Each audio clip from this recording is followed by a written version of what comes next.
My name is Lili Dunn. I'm the CEO and president of Bell Partners. About a third of the U.S. housing are rental.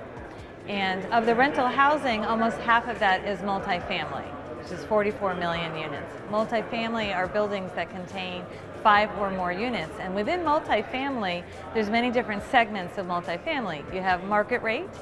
In the market rate housing, you have attainable, or some people say affordable.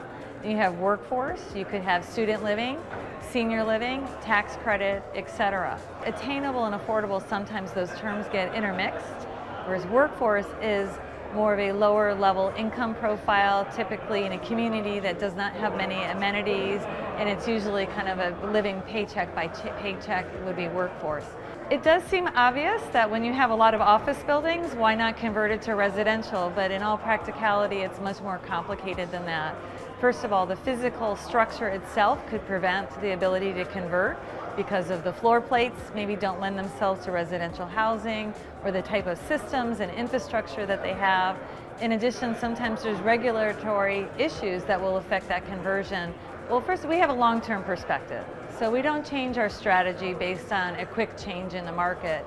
That said, you do need to adjust your tactics based on what's happening with the market opportunity. We're a big believer in diversification.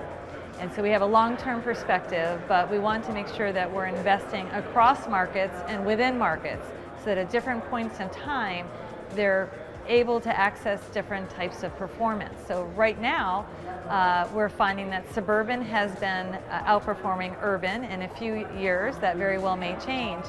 Similarly, a few years ago, Sunbelt was very much outperforming Gateway and some of the other primary markets, where we're now starting to see those markets starting to outperform some of the Sunbelt markets because of some supply pressures from new construction. We manage about 85,000 apartments across the United States, and we're in 14 markets that are in the Northeast, the Mid-Atlantic, the Southeast, across Texas, Seattle, down to LA.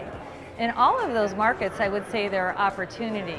It's more about choosing quality locations and product and making sure that you're pricing risk appropriately. So in some areas, if you can find a quality asset in a fabulous micro location that would hold its value over time, and the basis makes sense with a long-term perspective, that may be a good opportunity for you all.